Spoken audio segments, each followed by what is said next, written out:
नमस्कार, news top 9 मध्ये आपल्या सगळ्यांचं स्वागत. मी निखिला. सुरुवातीलाच आपण पाहूयात आजच्या मोठ्या राजकीय बातम्या. देवेंद्र फडणवीसांच्या राजीनाम्याबाबत तुर्तासरी निर्णय नाही. फडणवीसांनी राजीनामा दिल्यास कार्यकर्त्यांच्या मनोबलावर परिणाम होईल. भाजप नेते अमित शहांचं मत. अजित पवार गटाकडून केंद्रामध्ये 2 मंत्रिपदांची मागणी, 1 कॅबिनेट आणि 1 राज्यमंत्री पदाची मागणी. मंत्रिपदासाठी सुनील तटकरे, प्रफुल्ल पटेल यांचं नाव.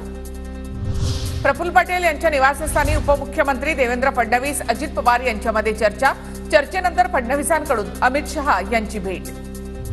केंद्रामध्ये शिंदे गटाला 1 कॅबिनेट आणि 1 राज्यमंत्रीपद मिळणार.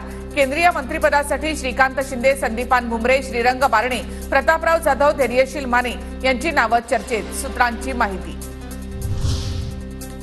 शिंदेंची शिवसेना आणि अजित पवारांच्या राष्ट्रवादीला प्रत्येकी 1 मंत्रिपद देण्याचा प्रस्ताव बैठकीमध्ये ठेवल्याची सूत्रांची माहिती. लोकसभेमधील शिवसेना पक्षाच्या गटनेतेपदी खासदार श्रीकांत शिंदेंची निवड. एकमतानं श्रीकांत शिंदे यांची गटनेतेपदी निवड. भाजप अध्यक्ष जे.पी. नड्डांच्या निवासस्थानी एनडीएच्या नेत्यांची बैठक. बैठकीमध्ये खातेवाटपावर चर्चा. प्रत्येक पक्षाच्या नेत्याशी स्वतंत्र चर्चा.